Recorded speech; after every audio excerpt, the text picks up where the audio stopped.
Assalamualaikum warahmatullahi wabarakatuh. Selamat pagi, salam sejahtera untuk kita semua.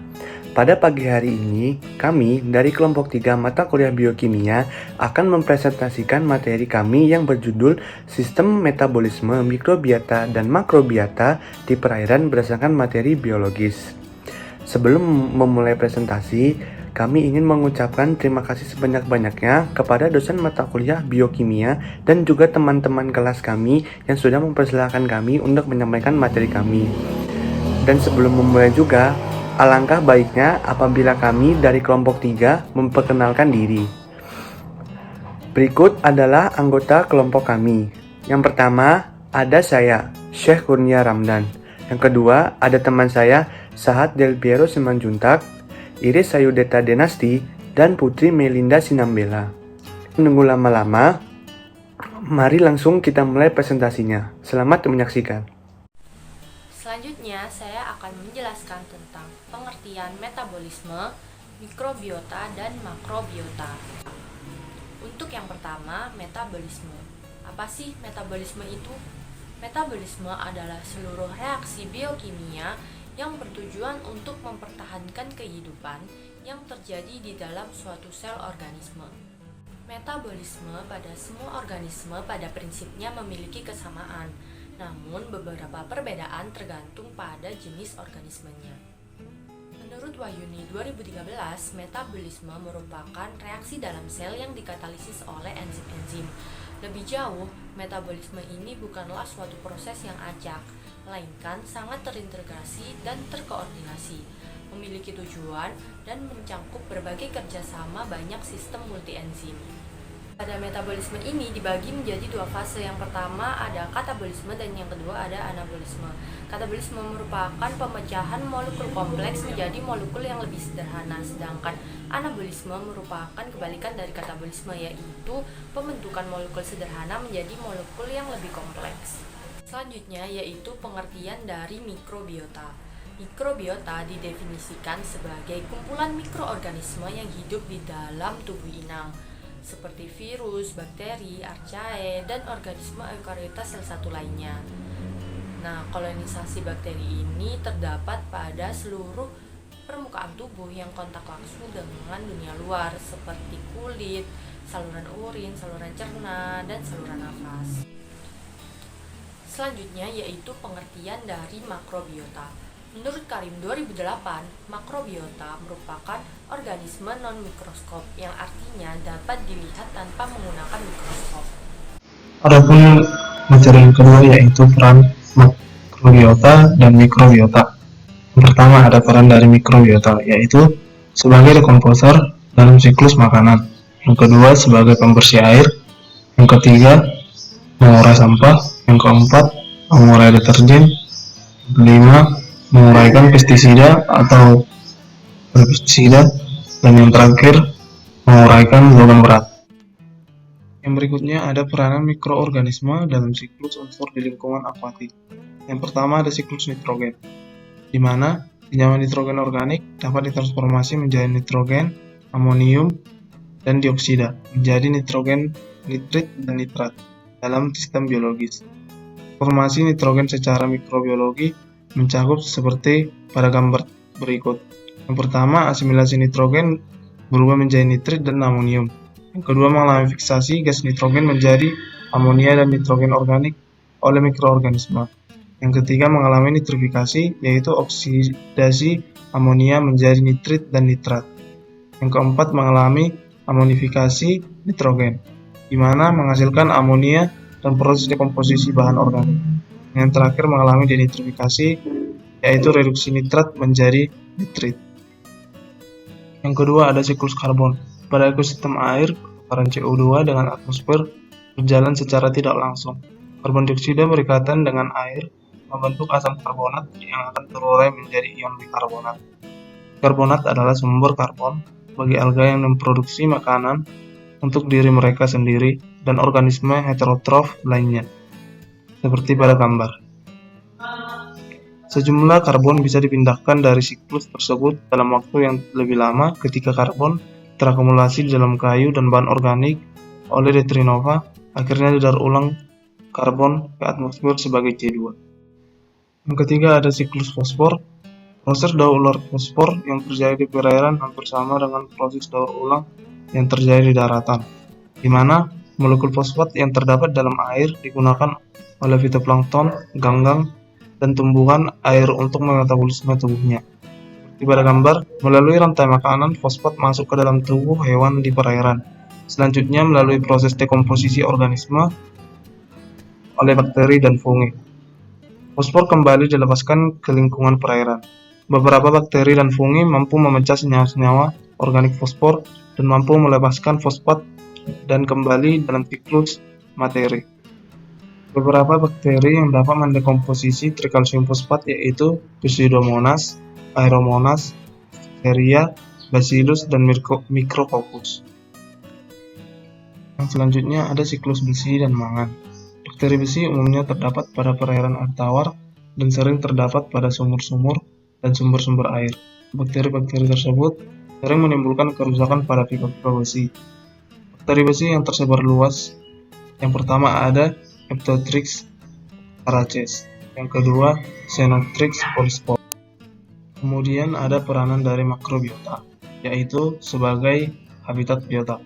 Beberapa ada yang menempel pada daun, menempel pada batang, dan rimpang yang bersifat mobil di bawah tajuk, yaitu ikan, udang, dan cumi-cumi.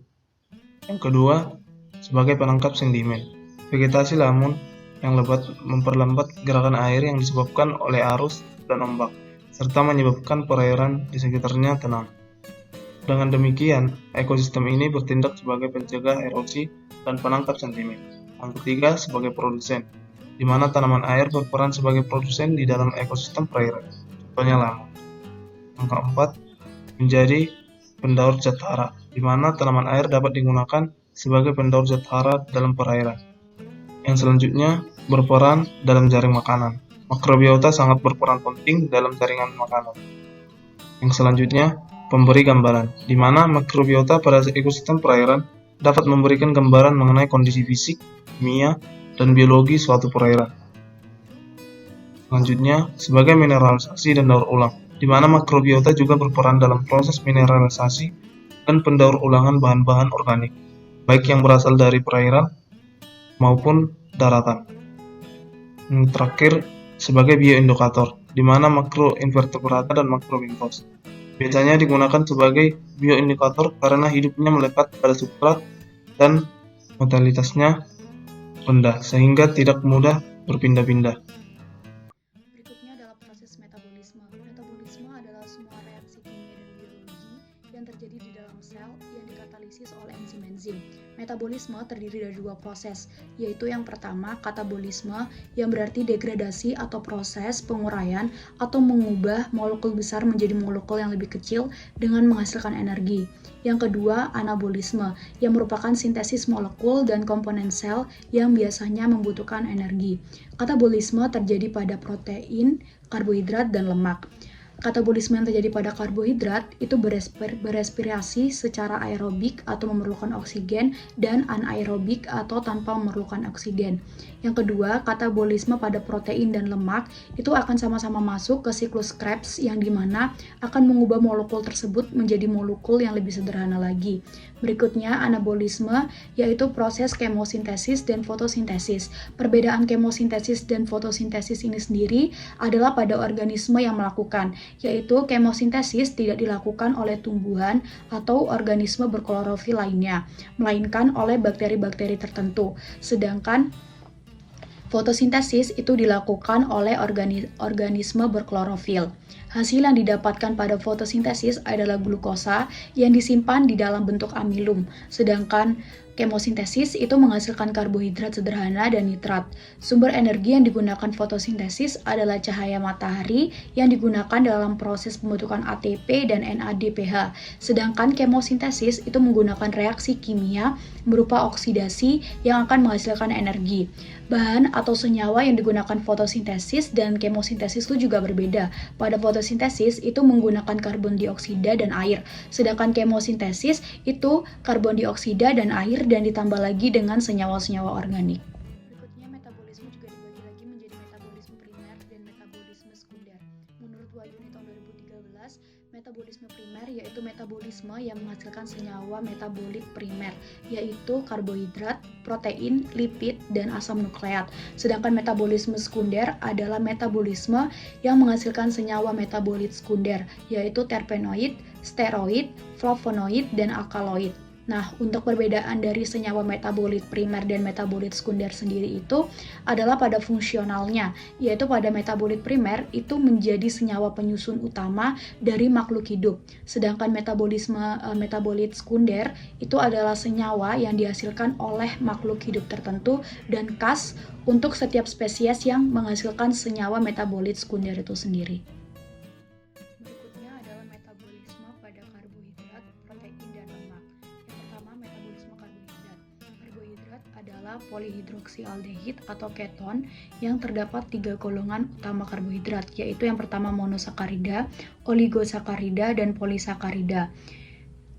Berikutnya, karbohidrat yang adalah gula akan masuk ke dalam proses glikolisis. Glikolisis merupakan pemecahan glukosa.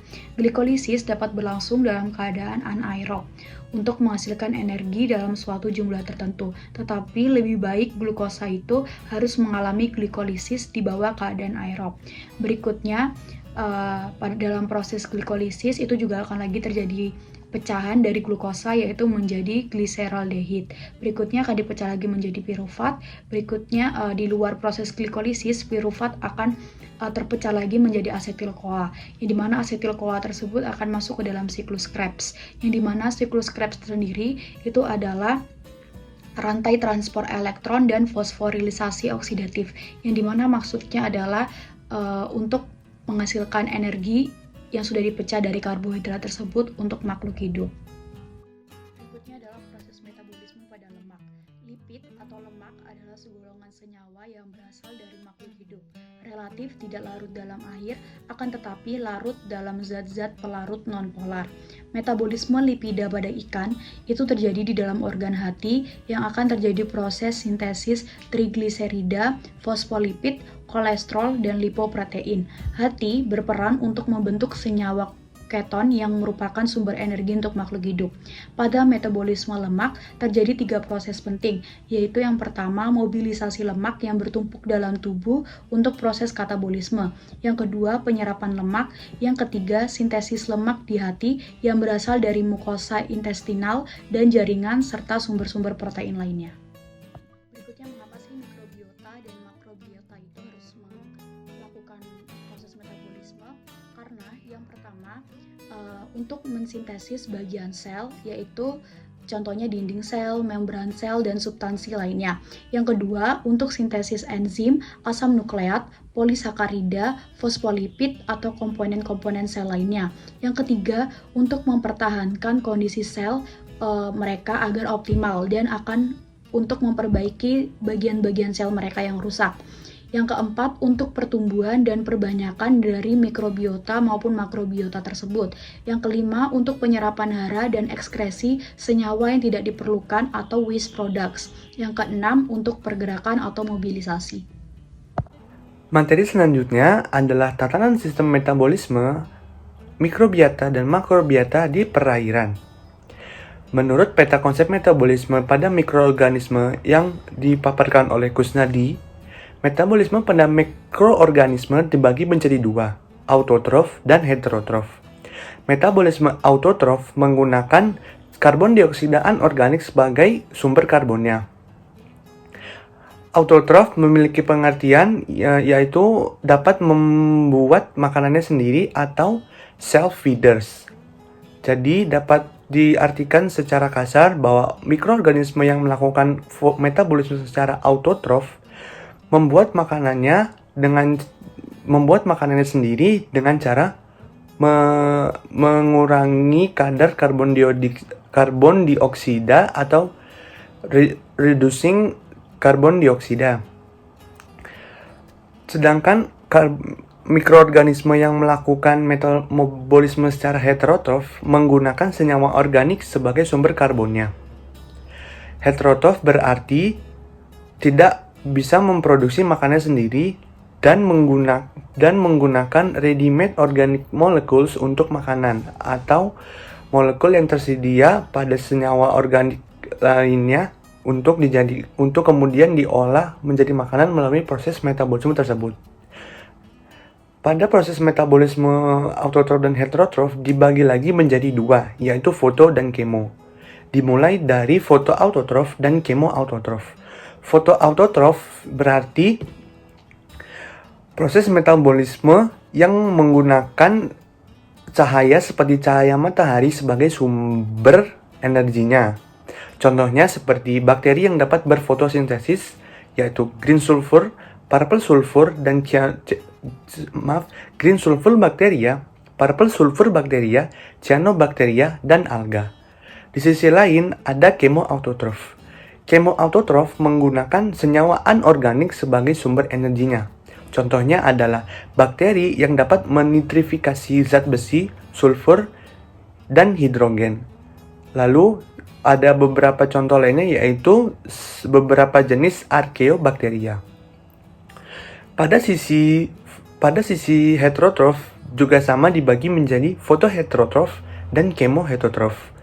Fotoheterotrof menggunakan cahaya sebagai sumber energinya. Contohnya adalah purple non-sulfur bakteria, green non-sulfur bakteria. Kemudian untuk kemoautotrof, contoh menggunakan senyawa organik sebagai sumber energinya. Contohnya adalah kebanyakan bakteri, semua protozoa, semua jenis jamur-jamuran, dan semua jenis hewan. Berikut adalah tabel perbandingan proses metabolisme kemoheterotrof dan kemoautotrof yang sudah dibuat agar para teman-teman dapat memahaminya secara lebih jelas dan lebih simpel. Seperti yang tertera, perbedaannya terdapat 3 aspek, yaitu sumber karbon, sumber energi, dan contoh organisme. Dimulai dari kemoheterotrof, seperti yang sudah dijelaskan, sumber karbonnya adalah senyawa organik yang dihasilkan oleh organisme lain. Sedangkan sumber energinya adalah oksidasi senyawa organik. Untuk contoh organismenya yaitu bakteri, protozoa, semua jenis fungi, dan hewan.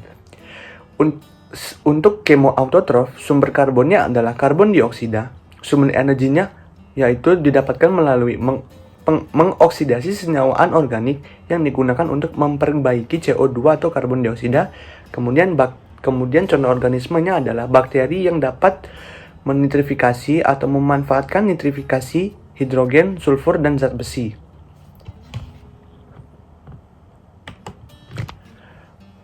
Selanjutnya ada tabel perbandingan proses metabolisme heterotrof dan fotoautotrof.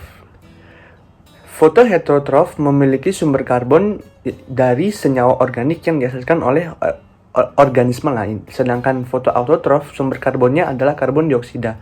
Sumber energi keduanya sama-sama melalui cahaya.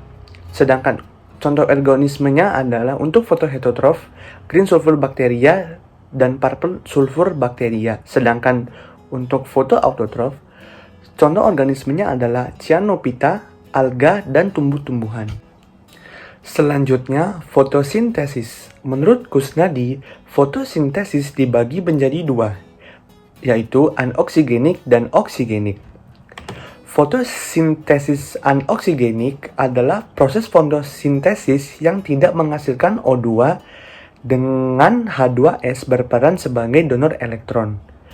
Fotosintesis anoksigenik ditemukan pada green sulfur bakteria, green non-sulfur bakteria, purple sulfur bakteria, dan purple non-sulfur bakteria. Sedangkan oksigenik fotosintesis atau fotosintesis oksigenik adalah proses fotosintesis yang menghasilkan O2 dan ditemukan pada cyanobacteria seperti blue-green algae dan organisme eukariotik yang memiliki kloroplas. Donor elektron dari fotosintesis oksigenik adalah H2O yang teroksidasi dan membentuk O2. Fotosintesis oksigenik melalui 2 fotosistem yaitu PSI dan PSII. Fungsi umumnya adalah untuk menghasilkan NADPH dan ATP untuk fiksasi karbon. Selanjutnya, penjabaran lebih lanjut mengenai fotosintesis anoksigenik yaitu memiliki donor elektron yang bervariasi, yaitu H2S atau SO pada green dan purple sulfur bakteria, H2 atau senyawa organik pada green dan purple non-sulfur bakteria, hanya memiliki satu fotosistem. Contohnya ada pada green bakteria, fotosistem sama dengan PSI. Pada purple bakteria, fotosistem sama dengan PSII.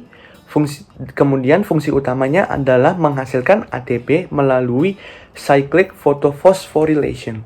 Selain fotosintesis anoksigenik dan oksigenik, menurut Priani terdapat dua tipe fotosintesis, yaitu yang pertama adalah fotosintesis tipe cyanobacteria.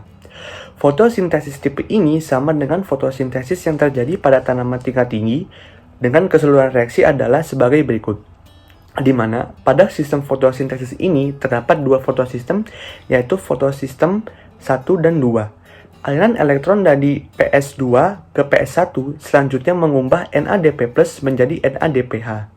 Aliran elektron yang demikian dikatakan sebagai non-cyclic phosphorylation. Kemudian yang kedua adalah fotosintesis tipe non-cyanobacteria. Kelompok bakteri ini tidak memiliki fotosistem 2 untuk memfotolisis H2O. Dengan demikian, bakteri ini tidak pernah menggunakan air sebagai reduktan sehingga oksigen tidak pernah dihasilkan dari fotosintesis. Fotosintesis yang demikian berlangsung dalam keadaan anaerob, sehingga dikenal dengan fotosintesis anaerob. Jadi, organisme ini memerlukan suplai senyawa organik sebagai donor hidrogennya. Persamaan reaksi secara umum adalah sebagai berikut.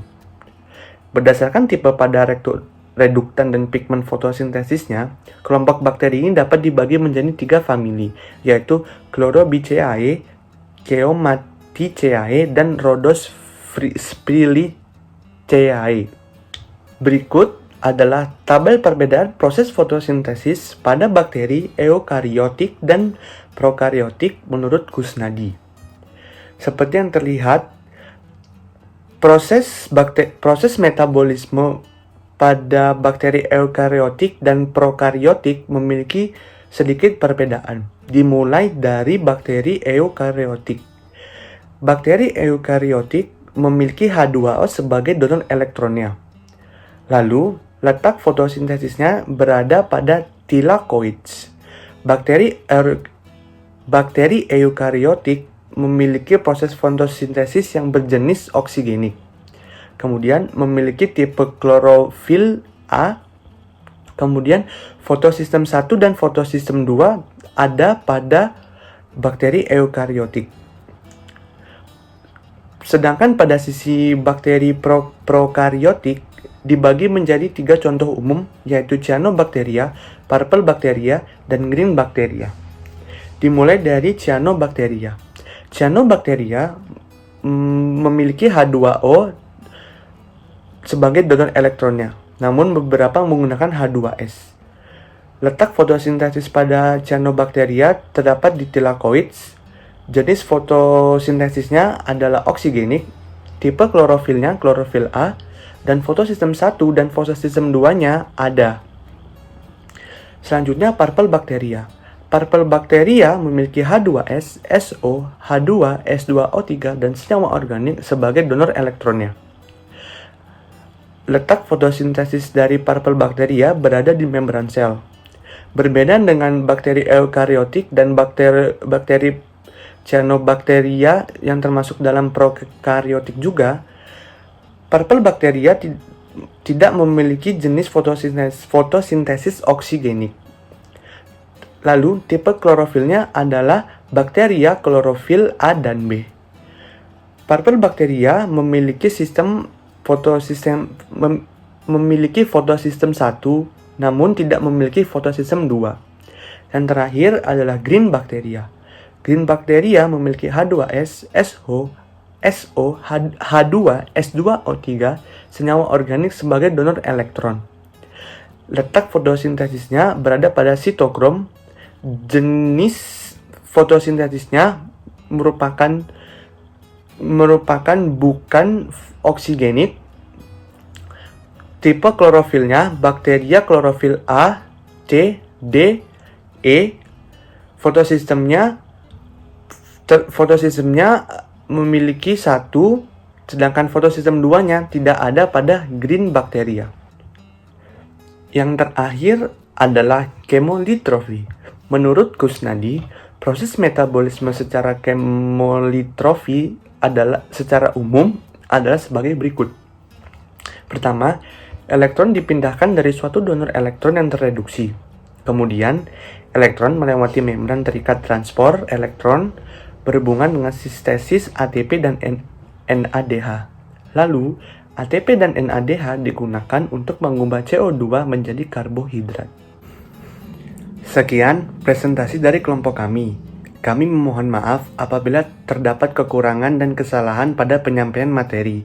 Kami sangat terbuka terhadap kritik dan saran para teman-teman semua. Semoga materi yang disampaikan dapat dicerna dan bermanfaat bagi teman-teman. Cukup sekian, kami dari kelompok 3 pamit undur diri. Terima kasih atas waktunya dan tetap jaga kesehatan ya teman-teman.